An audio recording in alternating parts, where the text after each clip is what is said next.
Question number 4 एक बार पढ़ रहे हैं। भूमि के एक बिंदु से, ठीक, भूमि के एक, तो पहले भूमि तो बना लेते हैं। देखो रे थिला, इधर ये भूमि है, भूमि ऐसा ही होता है ना। भूमि के एक बिंदु से जो मीनार के पाद बिंदु, फिर आ गया पाद बिंदु। पाद बिंदु बताए थे ना, जमीन में गड़ा हुआ जहाँ रहता है, जहाँ पे गड़ता है उसी को पाद बिंदु बोलते हैं। तो मीनार इस तरह खड़ा है, तो देखो यहाँ पे ये उसका पाद बिंदु हो गया, ठीक ना। अब बड़ा होगा चाहे छोटा होगा। भूमि के एक बिंदु से जो मीनार के पाद बिंदु से 30 मीटर की दूरी पर है, ठीक, 30 मीटर की दूरी पर है। ध्यान से समझो, भूमि के एक बिंदु से, चलो और रुको, उसके बाद मीनार के एक पाद बिंदु, तो मीनार का ये एक पाद बिंदु है, ठीक है, हाँ 30 मीटर है, और इधर एक बिंदु लिए, हाँ सही बोले, इसके बीच में 30 मीटर है। कितना मीटर है? 30 मीटर की दूरी पे है। मीनार के शिखर का उन्नयन कोण, ध्यान से समझो, उन्नयन कोण लिखा हुआ है, देखो इधर, उन्नयन कोण, ठीक है, ऊपर से नीचे कि नीचे से ऊपर? ठीक, जैसे हम इसको मान लो मिलाते हैं, है ना, तो बोलो नीचे बनेगा ऊपर बनेगा? नीचे सर, नीचे बनेगा।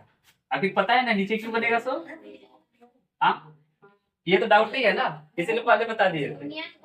नीचे से देखो, यहाँ पे लिखा है वो, मतलब ऊपर दिखेगा, तो यहाँ रहे नीचे रहेगा तब ना ऊपर दिखेगा, ठीक है। ट्रिक वगैरह इसीलिए पहले शुरू में बता दिए थे ताकि बच्चा को कोई दिक्कत नहीं होगा। अब इसका खाली उसका बात देख लेते हैं। मीनार के शिखर का उन्नयन कोण 30 डिग्री, मीनार की ऊंचाई ज्ञात कीजिए। तो देखो ये मेरा मीनार है, ये क्या है? मीनार। अब इसका कुछ नाम दे देते हैं, जैसे ये हो गया ए, ये हो गया बी, ये हो गया सी, ठीक, ए बी सी, इसको मान लिए एच। समझ में? अब देखो यहाँ पे माना लिखेंगे, शुरू में क्या करना पड़ेगा बोलो ना? मीनार की ऊंचाई, हाँ ठीक है, माना मीनार की ऊंचाई, माना मीनार की ऊंचाई, ठीक, ए बी, हाँ सही बोली, मीनार की ऊंचाई बराबर ए बी ना? Yes sir. माना मीनार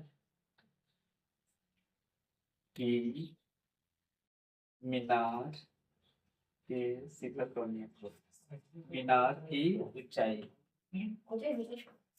उसके लिखेंगे समकोण ए बी, ऊंचाई, रुको, मीनार की ऊंचाई ए बी माने है ना? Yes sir. ए बी बराबर एच माने, एच माने, हाँ इसको एच मान देते हैं, हाइट ना, हाँ हाइट ए निकालना है ना, ठीक है। तो हो गया मीनार की ऊंचाई, ठीक। उसके बाद और एक थोड़ा लिख देते हैं, जो कि मीनार के पास बिंदु से 10-30 मीटर की दूरी पर है। यहीं पे लिख देते हैं, जो यहाँ की लिखने का जरूरत है, जो मीनार, रुको, माना मीनार की ऊंचाई एच है, जो मीनार नहीं, जो मीनार से कहा, जो पास, जो एक बिंदु लिया है ना, ये मीनार है, जो मीनार के पास जो भूमि के एक बिंदु से, जो भूमि के एक बिंदु से, भूमि के एक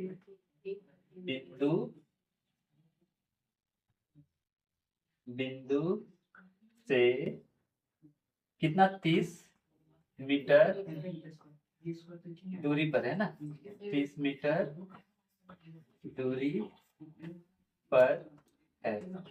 सुन लो ध्यान से, तुम लोग अगर नहीं लिखेगी तो यही तक लिख के छोड़ सकती है, ठीक है। नहीं सब उतना लिखने का जरूरत नहीं, पर मेरा मन क्या तो लिखा दिए, इतना भी तुम लोग का काम चल जाएगा, लिखेगी तो लिख दो, ठीक है। आगे क्वेश्चन में लिख के लिखाएं, जो मीनार है ना वो भूमि का कोई एक बिंदु है, जैसे ये एक बिंदु है, वहां से 30 मीटर की दूरी पे है।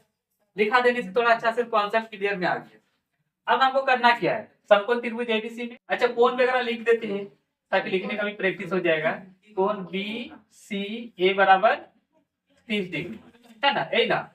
उसके बाद यहाँ पे लिख देते हैं और एक चीज, बीसी बराबर 30 मीटर, ठीक। मन करना तो लिख देने, वरना नहीं लिखेगी तो सब चलेगा, नहीं बोले तो, ठीक। उसके बाद देखो आप लिखेंगे समकोण त्रिभुज ए बी सी में। यहां से जरूरी है, अगर तुम इसको यहाँ पे छोड़ देती तो भी चलेगा, पर यहाँ से लिखना जरूरी है। ध्यान से देखो, यहाँ से ये वाला क्या कहलाएगा बोलो? लंब। और ये वाला कर्ण का मेरा कोई काम नहीं है। काहे के लिखेंगे? कर्ण ना निकालना है ना दिया हुआ है, कोई काम है क्या? बाद में ये कर्ण। ठीक, तो देखो एक है लंब एक है आधार। चलो यहाँ लाल का लिख देते हैं, लाल के ए। ऐसा लिखने से तुरंत गलती होने का चांस भी नहीं है, तुरंत पकड़ में आ जाएगा। लंब और आधार, देखो लंब और आधार कौन सा फॉर्मूला बैठेगा? हाँ, साइन 3 डिग्री में कर्व आता है पगली, इसीलिए पहले लिखो ताकि गलती ना हो। ठीक है, तुम लोग भी अगर जानते फिर भी तुरंत फटाक से लिख लेना, गलती होने का कोई चांस नहीं है। इस तरह tan 30 डिग्री बराबर, पहले लंब होता है ना, लंब कितना? देखो लंब को h माने हैं और ये दिया है आधार को 30। अब देखो tan 30 डिग्री का मान होता है 1/√3 बराबर h बटे 30। तीसरा तीसरी गुना करो, √3h केची वाला गुना, क्रॉस मल्टीप्लिकेशन कर रहे हैं। ठीक है, 30 को 1 से करेंगे तो 30, तो h बराबर हो गया 30 और बटे √3। अब देखो जब भी बटे में रूट आ जाए, हर का ऊपर नहीं करा, ऊपर भी √3 नीचे भी √3। ध्यान से देखो इधर लिख रहे हैं। हाँ, इधर हो गया h बराबर 30 हाँ 30√3 पहले √3 तो नहीं सही बोल रही थी तो 30√3 आगे पीछे लिख सकते हैं। आगे हो गया 3 10 लगता सीधा तो पहले बना लिया, हो गया 10√3 मीटर आंसर। लास्ट में लिखना होगा अतः। ठीक, क्या लिखना होगा? हम किसको माने थे? h बोलो, मीनार की ऊंचाई। हाँ, तो यहाँ पे AB नहीं लिखेंगे, यहाँ पे लिखेंगे मीनार की ऊंचाई। क्या लिखेंगे? मीनार की, सुन लो लास्ट में वही चीज लिखेंगे जो निकालने बोलता है। मीनार की ऊंचाई बराबर 10√3 मीटर आंसर। एक बार मिला लो ना किताब से। देखो अब क्वेश्चन नंबर कितना दे? 5। ध्यान से देखो, भूमि से 60 मीटर की ऊंचाई। चलो हर बार भूमि आ गया, ठीक, तो यहाँ पे भूमि हो गया। क्या दे दिए वाला? हाँ 60 मीटर की ऊंचाई। हाँ चलो ये हो गया 60, यहाँ ले लिया। ठीक है, ये खुद भी बोल रहा है कि 60 मीटर है। कितना है? 60 मीटर ऊंचा। देख लो इधर, भूमि से 60 मीटर की ऊंचाई पर एक पतंग उड़ रही है। चलो ये पतंग तो यहाँ पे उड़ रही है, यहाँ पे पतंग है। ठीक, उसके बाद देखो पतंग में लगी डोरी को अस्थायी रूप से भूमि के एक बिंदु से बांध दिया गया है। अब इसका डोरी जो है ना, यहाँ एगो खुटी गाड़ के भूमि के कोई एक बिंदु से इस तरह से बांध दिया गया। ठीक, भूमि के साथ डोरी का झुकाव 60 डिग्री है। ठीक है, देखो देखो भूमि के साथ बोला है ना, तो भूमि यहाँ रहेगा कि यहाँ रहेगा बोलो? वहाँ बोलता है तो पतंग के साथ डोरी का झुकाव बोलता है, समझ पाए? भूमि के साथ बोलेगा तो यहाँ बोलेगा, और पतंग के साथ बोलता तो यहाँ होता है। यह मानकर कि डोरी में कोई ढील नहीं है, ये मान लेना है कि ये ढीला नहीं है, मतलब सूता तो नीचे नीचे नहीं होगा, एकदम टन है।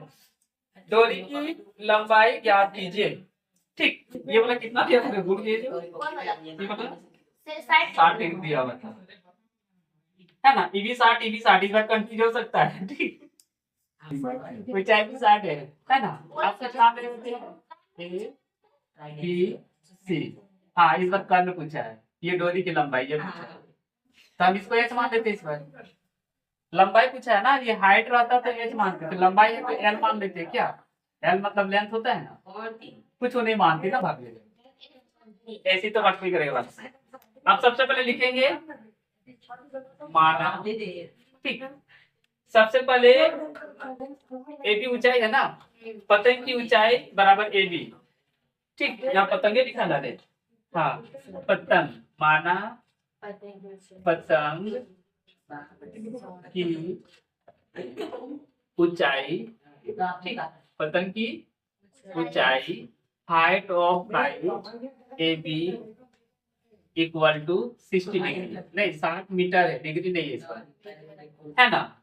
और जब मानवे की है तो लिखते हैं पतंग डोरी की लंबाई, ठीक, डोरी लिखा ना रे, हाँ डोरी की लंबाई, और यहाँ पे और लिख देते हैं, और ए भी क्या है समझ में आया ना, पतंग की ऊंचाई है, और एसी क्या है, डोरी की लंबाई, है ना, डोरी की लंबाई, ठीक, डोरी की लंबाई, इसको माने एसी ना, बराबर एफसी हमको निकालना है, हाँ एसी, चलो तो वो पीछे लिख देता हूँ, कार्य लिखेंगे तब, है ना, ठीक।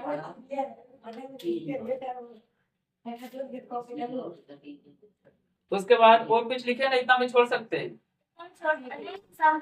यहाँ पे लिखा हुआ है कि तुमको बता दे रहे, लिखा हुआ है कि अस्थायी रूप से भूमि के एक बिंदु पे बांध दिया गया है, तो ये चाहे तो हम लिख सकते हैं, हाँ बोलेंगे सी बिंदु पर अस्थायी रूप से बांध दिया गया, लिखे ना छोड़ दो, लिखेंगे तो लंबा होगा क्या, ठीक, चाहे तो यहाँ पे लिख सकते हैं कि अस्थायी रूप से भूमि के एक बिंदु से बांध दिया गया है, वो पॉइंट सी है, पर लिख छोड़िए देते, कोई दिक्कत नहीं है, ठीक। तो यहाँ पे हो गया पतंग की लंबाई इतना हो गया, इतना हो गया,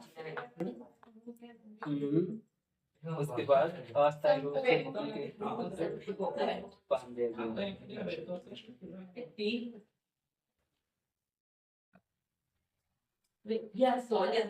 अब लिखेंगे तो ठीक, देखो यहाँ पे एक कोण दिखा देंगे, कोण बन जाएगा है बी सी ए बराबर 60 डिग्री, ठीक है। और देखिए समकोण त्रिभुज ए सी, ठीक है, देखो इधर ये वाला आपको निकालना है ना, ठीक, तो ध्यान से देखो, यहाँ से देखेंगे तो ये वाला लाल और ये वाला वन, इस बार मेरा आधार का कोई काम है क्या, नहीं, तो देखो डायरेक्ट लिखो लाल काका, ठीक, देखो हमको काम है लाम और कर्ण का, देखो लाम और कर्ण क्या बिठाएंगे, साइन, चाहे तो क्वेश्चन भी बिठा सकते हैं, है ना, ठीक, तो हाँ साइन 60 डिग्री बराबर, डायरेक्ट लंब को देखो, लंब कितना दिया 60, और कर्ण हमको निकालना है तो एसी लिख देते हैं, ठीक, इसीलिए यहाँ लिख देंगे एसी की लंबाई जो निकलेगी वो डोरी की लंबाई होगी, साइन 60 डिग्री को मान 3/2, याद नहीं की है, इतना याद कर पाते हैं कि 8वां चैप्टर में ये हो गया 60/AC, तीसरा तीसरी गुना होगा, ठीक, AC गुना हो गया √3 से, और ये हो गया 60 गुना हो गया 2 से, ठीक ना रे, तो देखो AC बराबर 60 दूनी 130, और ये आ गया √3 नीचे आएगा कि नहीं, ये रूट में आ गया तो हर का परिमीकरण √3/√3, अब इधर कर दे रहे, हाँ लाभ काका को अब हम साफ कर दे रहे, इसका कोई कम नहीं है,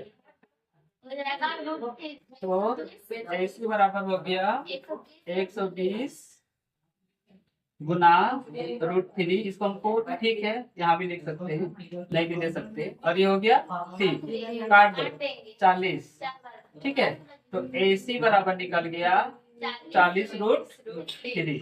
AC किसको मानते थे बोलो, हाँ तो लिखेंगे अतः लंब का, हाँ डोरी की लंबाई, कोई ढील नहीं, डोरी की लंबाई ज्ञात कीजिए, तो अतः रुक जा रही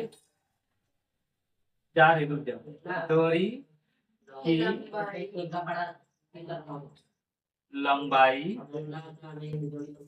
बराबर 40√3 मीटर, आंसर, पिछला वाला आंसर मिला थे।